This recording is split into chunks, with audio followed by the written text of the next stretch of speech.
friends, welcome back to my YouTube channel Commerce Point MD.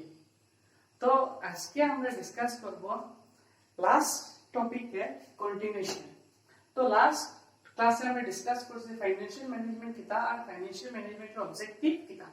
তো আজকে আমরা discuss করব ফাইন্যান্সিয়াল ম্যানেজমেন্ট ইউনিটের আরেকটা part financial decision. Financial decision is the most important part of financial management unit. Financial management unit এর সবথেকে important টপিকটা হলো ফাইন্যান্সিয়াল ডিসিশন। তো ফাইন্যান্সিয়াল ডিসিশনে তিনটা ফাইন্যান্সিয়াল ডিসিশন আছে একটা অর্গানাইজেশনের। এই তিনটা ডিসিশন ফাইন্যান্সিয়াল ম্যানেজারসের লইতে লাগে একটা কোম্পানির মাঝে বা একটা অর্গানাইজেশনের মাঝে। তো এই তিনটা ডিসিশন এটা একটা করে আমরা ডিসকাস করব। First decision is financing decision. The financing decision means from where the fund can be raised. কোন জায়গা থেকে অর্গানাইজেশনে ফান্ড রেজ করব বা কোন মিডিয়ামে অর্গানাইজেশনে ফান্ড রেজ করব, এই ডিসিশনটা ফাইন্যান্সিয়াল ম্যানেজারে একটা কোম্পানির মাঝে বা একটা অর্গানাইজেশনের মাঝে লইতে লাগে। তো ফাইন্যান্সিয়াল ডিসিশনের মাঝে কিতা জিনিস, একটা হলো ওনার্স ফান্ড, তারপর হলো বোর্ড ফান্ড। তো একটা কোম্পানি বা একটা অর্গানাইজেশন চালাইতে গেলে ফান্ড দুই জায়গা থেকে লওয়া যেতে পারে। একটা হলো owners fund. Owners fund means মালিককে মিন্স ওনার্স গুলো তারা পকেট থেকে কিতা করবা, তারা কন্ট্রিবিউট করবা, বা শেয়ার হোল্ডার্স হলে কিতা করবা, shareholders are also called as the owner of the organisation. বা শেয়ার হোল্ডার্স হলে কিতা করবা, তারা নিজে শেয়ার কিনে কোম্পানি মিন্স মালিকানা কিনিয়া কোম্পানিতে কন্ট্রিবিউট করবা। তো এই ফান্ডটারে আমরা কিতা ফান্ড বলতে পারবো, ওনার্স ফান্ড। আর আরেকটা ফান্ড যেটা ফান্ড, এইটা ফান্ড হলো borrowed fund. Borrowed fund means এই ফান্ডে আনার বিনিময়ে যারা কাছে ফান্ড আনা হইব তারা কাছে কিতা দেওয়া লাগবে, একটা পার্টিকুলার পিরিয়ড পরে তারা পয়সাটা রিটার্ন করতে লাগবে এলং উইথ ইন্টারেস্ট। যেমন কি ব্যাংক থেকে লোন লইতে পারে একটা কোম্পানি বা অর্গানাইজেশনে, বা কোনো মানি লেন্ডারের কাছ থেকে লোন লইতে পারে, বুঝে গেছেন। বা কোম্পানি হইলে ডিবেঞ্চার ইস্যু করতে পারে মার্কেটে, ডিবেঞ্চার ইস্যু করিয়ে কিতা করতে পারে, ফান্ড রেজ করতে পারে। আন্ডারস্টুড? এখন হলো কি এই দুইটা ডিসিশন খুব বেশি ইম্পর্টেন্ট ডিসিশন। যে কোম্পানির ফান্ড লাগে, সে সাপোজ কোম্পানি 1 কোটি টাকা ফান্ড লাগে, তো কোন ফান্ডটা কোম্পানি লইলে ভালো হইব। যদি ওনার্স ফান্ড লয় দেন কিতা তার এই ওনার্স ফান্ড লওয়ার বিনিময়ে তার কিতা ইমপ্যাক্ট করব, বা বোরোড ফান্ড লওয়ার বিনিময়ে তার কিতা ইমপ্যাক্ট করব অর্গানাইজেশনের কাছে। ঠিক আছে? আমি একটু আগে বলছি ওনার্স ফান্ড মিন্স মালিকর ফান্ড আর borrowed fund means outsider fund. ঠিক আছে? এই ফান্ডর বিনিময়ে কিতা করতে লাগে, তারা একটা fixed amount of interest pay করতে লাগে। আফটার না রেগুলার ইন্টারেস্ট তারা কিতা করতে লাগে, একটা fixed amount of interest pay করতে লাগে। ঠিক আছে? তো এই ডিসিশন লোয়ার লাগে কয়টা ফ্যাক্টরে প্রভাব ফেলায় কারণ ফাইন্যান্সিয়াল ম্যানেজারের উপরে কিতা প্রভাব এফেক্ট নিয়ে গেলে। ফার্স্ট হলো কস্ট। আমরা জেনারেলি জানি, আমি লাস্ট ক্লাসে ডিসকাস করেছি what do mean by cost of raising fund. Cost of raising fund means fund lower যেটা খরচ হইব। সাপোজ কোম্পানি 1 লাখ টাকা যদি ঋণ লয় কোন একটা ব্যাংকের কাছ থেকে, it means at the rate of 10%, এক বছর বাদে যদি এই পয়সাটা কিতা করতে লাগে, তা রিটার্ন করতে লাগে at the rate of 10%, it means হে কিতা করতে লাগবে বছর শেষে 1 লাখ টাকা তো দিতে লাগবে ঘুরাইয়া, প্লাস হবে 10% means extra 10,000 টাকা দিতে লাগবে। It means cost of raising of finance is 10,000। বুঝা গেছে? তো কোম্পানি কাছে তখন ক্ষমতা আছে নি, মিন্স তার কস্ট দেখতে লাগবে। যত বেশি বোরোড ফান্ড ইউজ করবে, ইট মিন্স তার তো কস্ট বাড়িব। যত বেশি বোরোড ফান্ড বেশি ইউজ করবে কোম্পানি, উঠাইয়া তার ফান্ড ইউজ করিয়া কোম্পানি ফান্ড লাগাইব, তত বেশি তার কিতা বাড়িব, কস্ট বাড়িব। আর ওন ফান্ড যদি ইউজ করে কিতা হইব, কস্ট অত বেশি থাকতো না। বুঝা গেছে? এই পয়েন্টটা একটা ফাইন্যান্সিয়াল ম্যানেজারে ফার্স্ট কিতা করব, অ্যানালাইজ করব, দেন কিতা করব ফাইন্যান্সিয়াল ডিসিশন বা ফাইন্যান্সিং ডিসিশনটা লইব। যে ওনার ফান্ড লইতো না বোরোড ফান্ড লইতো। বুঝা গেছে? তো ওনার ফান্ড কিতা লেস কস্টলি, আর বোরোড ফান্ড যদি বেশি লয় ইট মিন্স মোর কস্টলি। বুঝা গেছে? Next risk. নেক্সট হলো গিয়া রিস্ক মানে হলো গিয়া একটা কোম্পানি যদি ওনার্স ফান্ড যদি মালিকে ইউজ করে বা কোম্পানি ইউজ করে তার অর্গানাইজেশনের মাঝে, দেন কি হইব, ওনার্স সকলকে বা শেয়ার হোল্ডার্স সকলকে ডিভিডেন্ড পেড করা লাগে। বুঝা গেছে? তো অর্গানাইজেশন লস হয়ে গেলে তো ডিভিডেন্ড পেড করা তো লাগতো না। বুঝা গেছে? সাপোজ কোম্পানি যে সময় নয়া স্টার্ট করে, যে সময় কোনো একটা কোম্পানি নয়া স্টার্ট করা হয় এই সময় কিতা হয় প্রফিট কামানি তো একটু কঠিন হয়ে যায়। প্রফিট আর্নিং করা বা ম্যাক্সিমাম বেশি বেশি প্রফিট আর্নিং করা কিতা হয়ে যায়, কঠিন হয়ে যায়। ওই সময় কিতা হয় অর্গানাইজেশনের রিস্ক বেশি থাকে।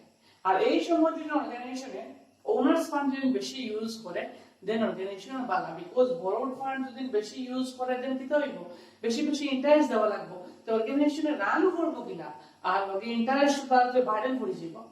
অর্থাৎ লাগে ফরওয়ার্ড যে অর্গানাইজেশনে এট দ্য বিগিনিং কোন একটা কোম্পানি বা বিজনেস নতুন নতুন স্টার্ট করলে ফার্স্টে কিতা করা হয়তো ওনার ফান্ড ইউজ করা হয়তো বেশিরভাগ সময়। আর এই সময় অর্গানাইজেশনটা কয় বছর যাইব গিয়া একটা ম্যাচুরিটি স্টেজ যাইব গিয়া দেন ওই সময় কিতা করা যাইব বড় ফান্ড বেশি ইউজ করা যাইব। বুঝা গেছে নি? বিকজ কোম্পানির কাছে বেজান প্রফিট থাকবো। বেজান প্রফিট মানে কি কোম্পানির কাছে রিস্ক কম থাকবো। ডিভেঞ্চার বা ব্যাংকের কাছে লোন লইলে বা ডিভেঞ্চার ইস্যু করলে তারা কিতা করতে পারে fix amount of interest monthly, ব্যাংকে তো মান্থলি দিতে লাগে, ডিভেঞ্চারটা 6 মাস পরে দিতে লাগে, বা বড়োয়ার্সের কাছে কোনো মানি লেন্ডার কাছে কোনো লোন লইলে তো মান্থলি দিতে লাগবে। এই অ্যামাউন্ট যেগুলো দিতে লাগবে ইট মিনস এগুলো ফিক্সড অ্যামাউন্ট যেগুলো দিতে লাগবে তাহলে এগুলো দিতে কোম্পানি গাতো লাগতো না, ইজিলি এটা করতে পারবো, পেড করতে পারবো। বুঝা গেছে? আচ্ছা, নেক্সট হলো গিয়া cash flow position. Financing decision করবার আগে কোম্পানি তার ক্যাশ ফ্লো পজিশন দেখতে লাগবে। বুঝা গেছে? ক্যাশ ফ্লো পজিশন আমি তো এখন ডিসকাস করছি, মানে হলো গিয়া নতুন অর্গানাইজেশন থাকলে তার ক্যাশ ফ্লো পজিশন তো ভালো থাকতো না, আর অর্গানাইজেশন একটু পুরানো হয়ে গেলে একটু ডেভেলপ পুরানো সময় অর্গানাইজেশন মাঝে যেতে হবে, ম্যাচুরিটি এবং গ্রোথ এবং কাস্টমার বেশি এই যে অর্গানাইজেশন আছে প্রফিট আস্তে আস্তে আবার শুরু হয়ে যাব, দেন অর্গানাইজেশন কি করব ক্যাশ ফ্লো পজিশনটা বেটার হয়ে যাবে, ভালো থাকবে। তো এই সময় ফার্স্টে আমি তখন বড় ফান্ড ইউজ করব। নেক্সট যে সময় কোম্পানি ডেভেলপ হয়ে যাব বা গ্রোথ বা শুরু হয়ে যাব দেন কি করব কোম্পানি ওনার ফান্ড একটু কমাই দিব, মিনিমাইজ করে দিব, আর দেন বড় ফান্ড ইউজ করা বেশি বেশি স্টার্ট করব। বুঝা গেছে? তো এই ডিসিশন খেলা লইতো ফাইন্যান্সিয়াল ম্যানেজমেন্ট বা ফাইন্যান্স ম্যানেজার লইতো বিফোর কিটা কোন সময় লিব এই সময় তোমার অর্গানাইজেশন সাইজের সময়। বুঝা গেছে? নেক্সট হলো গিয়া কন্ট্রোল কনসিডারেশন, খুব বেশি ইম্পর্টেন্ট একটা পয়েন্ট। কন্ট্রোল মানে কিটা নিজের আন্ডারে কন্ট্রোল করা। তো অর্গানাইজেশন যে সময় ওনার্স গুলো ফান্ড লাগাইবা, ইট মিনস প্রমোটারে ফান্ড লাগাইবা, শেয়ার হোল্ডার্স এ ফান্ড লাগাইবা, তো যত বেশি ওনার্স ফান্ড অর্গানাইজেশন হামাইব ইট মিনস অত বেশি কন্ট্রোলিং ও মানুষ বেশি বেশি হামাইবা। বুঝা গেছে? সাপোজ আমি একটা কোম্পানি স্টার্ট করলাম, কোম্পানি দেখলাম তো স্টার্ট করা যায়, আমি সাপোজ আই এম প্রমোটার একটা কোম্পানি, আমার কোম্পানি কিটা করলাম আমি বড় ফান্ড ইউজ করলাম না ফার্স্টে, এক দুই বছর ফার্স্টে খালি আমি ওনার্স ফান্ড বা আমি কোম্পানি স্টার্ট করছি আর শেয়ার হোল্ডার্স শেয়ার ইস্যু করছি, ইট মিনস যত বেশি আমি ওনার্স ফান্ড ইউজ করবো তত বেশি আমি কিতা করবো আমার ওনারশিপ কিতা করবো মানুষের লগে শেয়ার করবো।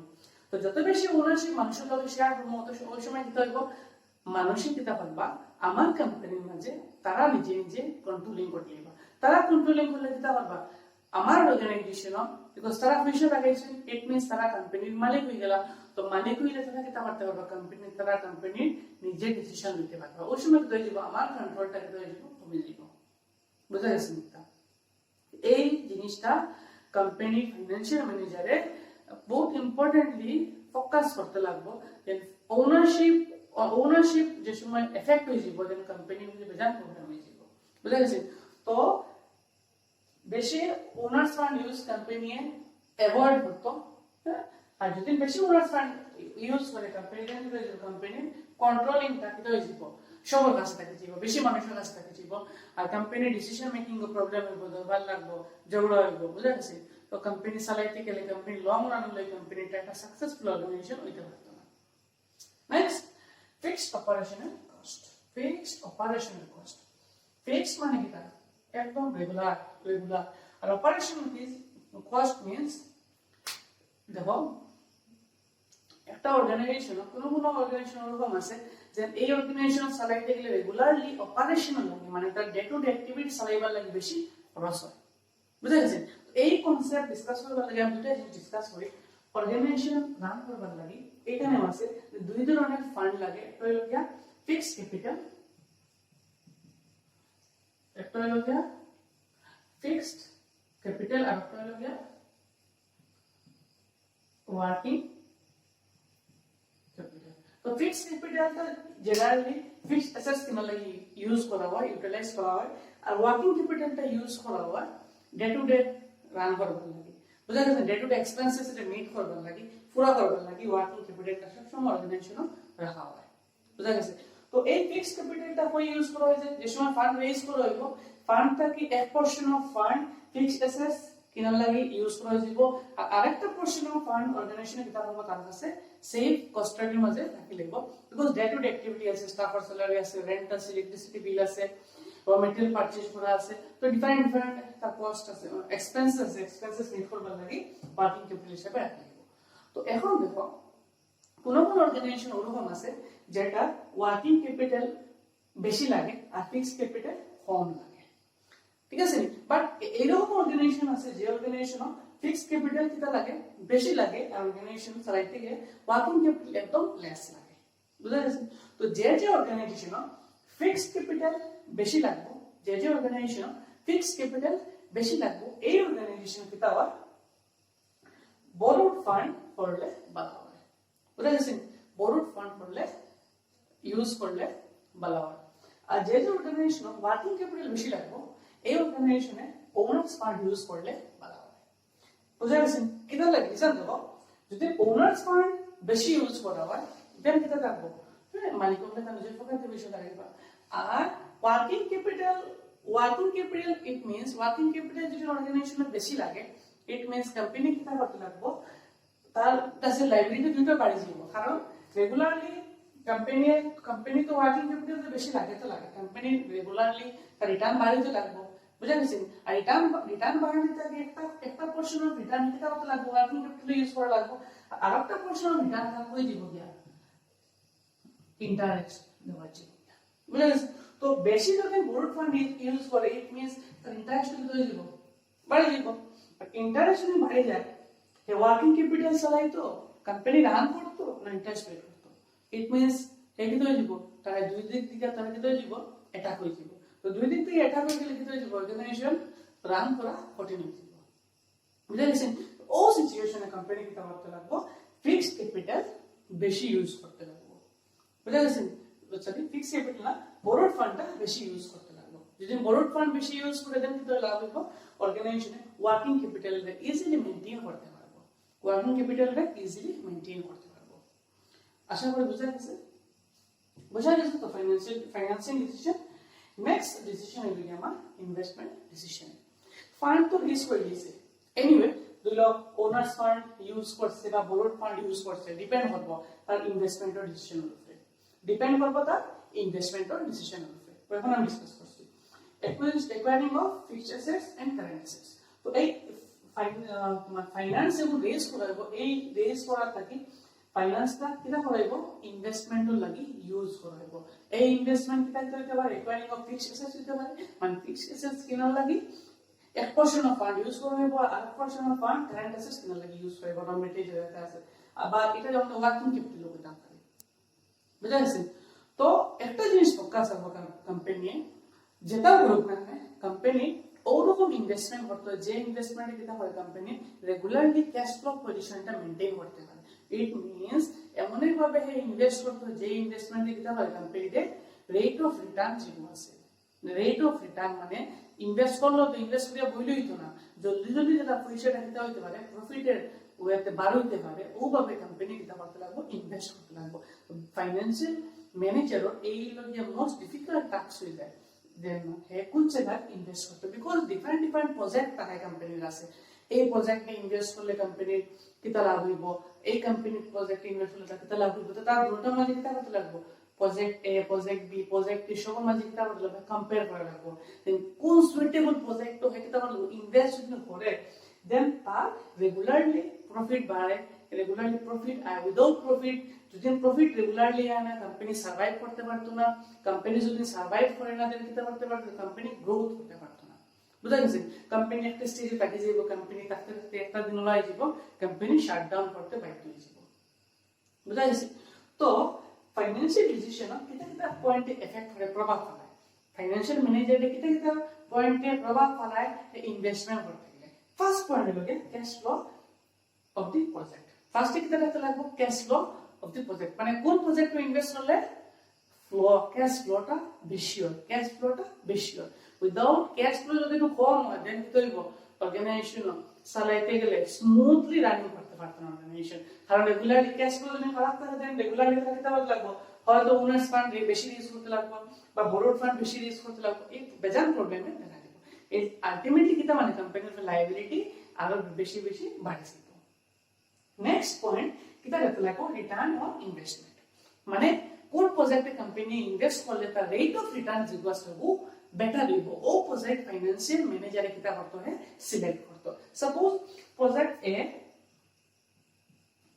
এ আছে আর প্রজেক্ট বি আছে প্রজেক্ট এ যদি আমারে রিটার্ন যদি 2 লাখ যদি 2 লাখ বা 200 crore হইতে পারে হ্যাঁ তো 2 crore যদি আমারে দে আর প্রজেক্ট 3 এ যদি আমারে 3 lakh crore they it means ultimately as a financial manager है कितना मतलब project B you select for the because একটা দে 2 lakh crore return আর একটা দে 3 lakh crore return ultimate যখন বুঝিতাম স্যার যে প্রজেক্ট বেশি রেট অফ রিটার্ন দিব ফাইনান্সিয়াল ম্যানেজার ও প্রজেক্টটা কিটা করতে সিলেক্ট করতে নেক্সট হলো রিস্ক ইনভলভ আমরা অর্গানাইজেশনে জানি যে সময় ইনভেস্টমেন্ট কোথায় যাবে তার রিস্ক আই যাবে তো ফাইনান্সিয়াল ম্যানেজার সব সময় চিন্তা করতে যে এই রিস্কটা কি রকম মিনিমাইজ করা যায় রিস্কটা তো পুরো অ্যাভয়েড করা তো impossible business means risk is always associated with the business হলো সব সময় রিস্কটা জড়িত থাকে বুঝতে পারছেন তো ফাইনান্সিয়াল ম্যানেজারের দায়িত্ব হলো কি রকম রিস্কটা মিনিমাইজ করা যায়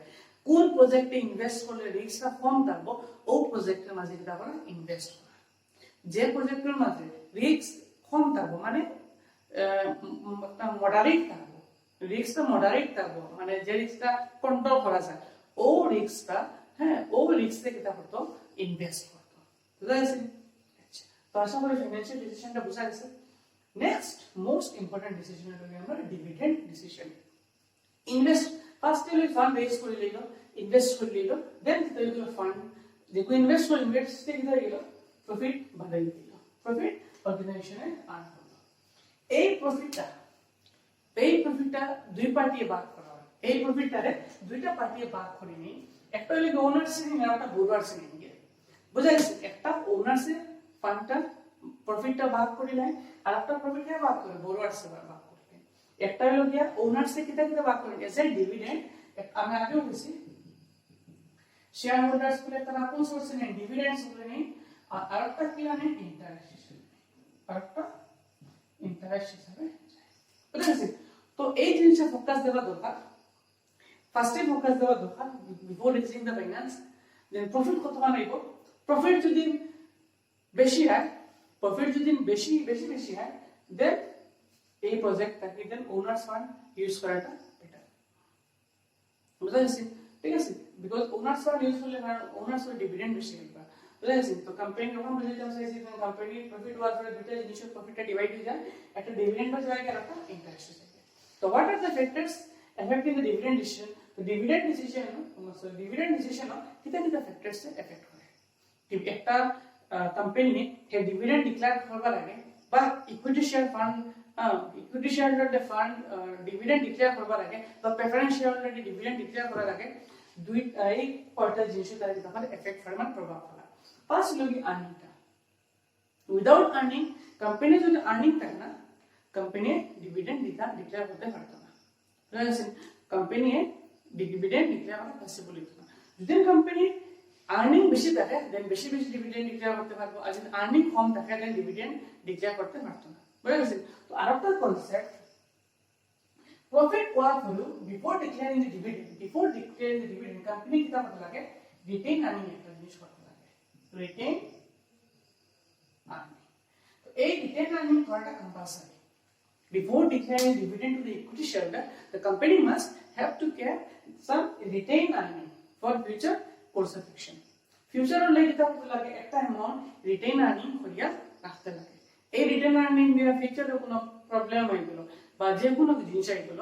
এই জিনিসটা লইয়া ইউজ করতে পারে বুঝা গেছে তো বেশি আর্নিং হইলে রিটেইন আর্নিং করতে পারবো ডিভিডেন্ড ডিক্লেয়ার করতে পারবো আর্নিং যদি কম হয় আর্নিং যদি মিনিমাইজ বা কম থাকে দেন রিটেইন আর্নিং করতে বাধ্য তো রিটেইন আর্নিং কিন্তু করলে ছোট মোটো একটা পোরশন আছে ডিভিডেন্ড হিসেবে ডিক্লেয়ার করতে পারবো বুঝা গেছে নেক্সট হলো গিয়া স্টেবিলিটি অফ আর্নিং, রেগুলার ওয়েতে আর্নিং করা, রেগুলার। আজকে এইরকম হতো না শেয়ার মার্কেটে ছিল প্রাইজের মতো হতো না, এই বছর খুব ভালো আর্নিং করছে, বাজার বছর ফল হয়ে গেছে, বাজার বছর আবার ভালো করছে, ফল হয়ে গেছে ভালো, এরকম না। এটা স্টেবল হতে লাগবে, একটা স্টেবল ওয়ে অফ আর্নিং থাকলে কোম্পানি, একটা স্থির একদম একদম প্রত্যেক বছর same same same same same earning, বা একটা মানে আপ ডাউন, এই বছর প্রফিট হয়ে গেছে, বাজার বছর লস হয়ে গেছে, বাজার বছর খুব বেশি প্রফিট হয়ে গেছে, বাজার বছর খুব বেশি লস হয়ে গেছে, এরকম হলে হইতো না, বুঝা গেছে? বিকজ আদারওয়াইজ শেয়ার হোল্ডারও বাদ খারাপ লাগবে। কিন্তু কিতা কোম্পানিতে আমি ইনভেস্ট করলাম, পয়সা লাগাইলাম, একবারে আর্নিং না থাকা তো প্রবলেম, আর বেশি আর্নিং থাকলে তো শেয়ার হোল্ডারই ভালো, বেশি আর্নিং থাকলে তো শেয়ার হোল্ডারের কোনো প্রবলেম নেই, বুঝা গেছে? তো এই ফার্ম নিয়ে ওখানে দেখতে লাগবো তার স্টেবিলিটি অফ আর্নিং কিরকম, তার রেগুলার অ্যামাউন্ট অফ আর্নিং আছে নি, রেগুলার প্রত্যেক কোয়ার্টারলি বা প্রত্যেক কোয়ার্টারলি ডিভিডেন্ড ডিক্লেয়ার করতে পারে, ইয়ারলি করতে পারে, 6 মান্থলি করতে পারে, হাফ ইয়ারলি করতে পারে। তো এই রেগুলার স্টেবিলিটি অফ আর্নিং বুঝিয়া তার ডিভিডেন্ডটা ডিক্লেয়ার করব। Next, cash flow position of the business. যদি ক্যাশ ফ্লো পজিশন খারাপ থাকে, ডিভিডেন্ড ডিক্লেয়ার করা পসিবল হইতো না একটা অর্গানাইজেশন, বিকজ তার ওয়ার্কিং ক্যাপিটাল নাই, হ্যাঁ তোমার ডিভিডেন্ড ডিক্লেয়ার করবো না ইকুইটি শেয়ার হোল্ডারকে না, বিকজ ইকুইটি শেয়ার হোল্ডার তো না, তারা ডিভিডেন্ড ডিক্লেয়ার করতে ইরা না, যে ডিভিডেন্ড দিতেও লাগবে, বাউন্ড কোম্পানি দিতেও লাগবে ডিভিডেন্ডটা, তো কোনো কথা না। তো ফার্স্ট ওয়ার্কিং ক্যাপিটাল ফোকাস দেওয়া লাগবে, দেন ডিভিডেন্ড ডিক্লেয়ার করতে। Next, growth position. কোম্পানি যদি তার সারা পয়সা যদি ডিভিডেন্ড ডিক্লেয়ার করে দেয়, কোম্পানি কিতা বলবো, গ্রোথ হইতে পারবো না, অতলাই প্রবলেম, রিটেইন আর্নিং কিতা করতে লাগবে, কোম্পানি চিন্তা করতে লাগবে before declaring the dividend. Totally problem, dividend decision লওয়ার আগে কিতা মাথা চিন্তা করতে লাগবে as a finance manager, dividend declaration করার আগে কিতা পয়েন্ট চিন্তা করতে লাগবে। নেক্সট হলো গিয়া ট্যাক্সেশন পলিসি। ট্যাক্সেশন পলিসি, গভর্নমেন্টের ট্যাক্স রুল ওরকম ফিক্স করছে যে ইকুইটি শেয়ারস ও ডিভিডেন্ড যেখানে আছে, এইটার ট্যাক্স যেটা অ্যামাউন্ট আছে এটা কোম্পানি দিতে লাগবে, এটা কোম্পানি দিতে লাগবে। এখন যদি এই ট্যাক্স সিস্টেম যদি কোম্পানি দিতে লাগে, কোম্পানি তো ডিভিডেন্ড দেয়, আর ডিভিডেন্ড যে অ্যামাউন্ট দেয় এই অ্যামাউন্টের উপরে হেড ট্যাক্সও দিত, কোম্পানি দিত ট্যাক্স, কোম্পানি দিত, শেয়ার হোল্ডারও আছে, ডিভিডেন্ড আবার শেয়ার হোল্ডার ট্যাক্স দিত না, ট্যাক্স দিত কোম্পানি। তো এই সময় কি দেখো কোম্পানি বেশি বেশি ডিভিডেন্ড ডিক্লেয়ার দিবনি, কোনো দিনও দিত না। তো তার লাগি ট্যাক্স পলিসি যদি ডিভিডেন্ড ডিক্লারেশন যদি ডিভিডেন্ডের উপরে যদি বেশি ট্যাক্স থাকে, দেন কোম্পানি কম ডিভিডেন্ড ডিক্লেয়ার করব, আর যদি ডিভিডেন্ডের উপরে ট্যাক্সেশন যদি কম থাকে, দেন কোম্পানি ডিভিডেন্ড বেশি ডিক্লেয়ার করব, বুঝা গেছে? তো ফাইন্যান্স ম্যানেজার এটা ফোকাস দেওয়া দরকার। Next, stock market reaction. আমরা জানি স্টক মার্কেট যে কোনো ইনভেস্টরকে মানি লাগাইবার আগে ফার্স্টেও দেখে যে এই কোম্পানি আমার ডিভিডেন্ড দেয় কিনা না, বুঝা গেছে?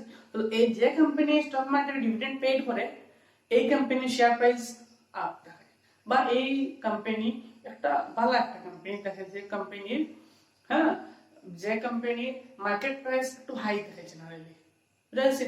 আর যে কোম্পানির শেয়ারস মার্কেটে খুব ডিমান্ডেবল থাকে, বুঝা গেছে? তো ওখানে ফোকাস দেওয়া লাগবে যে স্টক মার্কেটে যদি আমার কোম্পানিরে একটু ভালো দিতে লাগে, ইট মিন্স স্টক মার্কেটে যদি আমার কোম্পানি একটু রাইজ করতে লাগে, আমার মার্কেট প্রাইস যদি শেয়ারস বাড়াইতে লাগে, দেন এজ এ ফাইন্যান্স ম্যানেজার কিটা করতে লাগবে, ডিভিডেন্ডের উপরে ফোকাস দেওয়া খুব বেশি ইম্পর্টেন্ট, বিকজ দে ইনভেস্টরস দেখো এই কোম্পানিতে ইনভেস্ট করলে আমি রেগুলার ডিভিডেন্ড পাই, দেন শেয়ার হোল্ডার্স শিওরলি তারা কিটা করবা, এই কোম্পানির মাঝে ইনভেস্ট করবা, বুঝা গেছে নাকি? তো আশা করি তিনটা ডিসিশন ভালো লাগছে। ফার্স্ট বুঝছো, একটা হলো গিয়া ফাইন্যান্সিং ডিসিশন, ইনভেস্টমেন্ট ডিসিশন, আর একটা ডিভিডেন্ড ডিসিশন। তো সব হলো গিয়া আমার ফাইন্যান্সিয়াল ডিসিশন অফ আন্ডারে, বুঝা গেছে? তো নেক্সট লেকচার আমি আরো কয়েকটা টপিকস আছে, এই টপিকস আমি ডিসকাস করব। আশা করি ভিডিওটা ভালো লাগছে, লাইক করে দিও, ভালো লাগলে তো লাইক করবাই, আর চ্যানেল সাবস্ক্রাইব করে দিও। Thank you so much.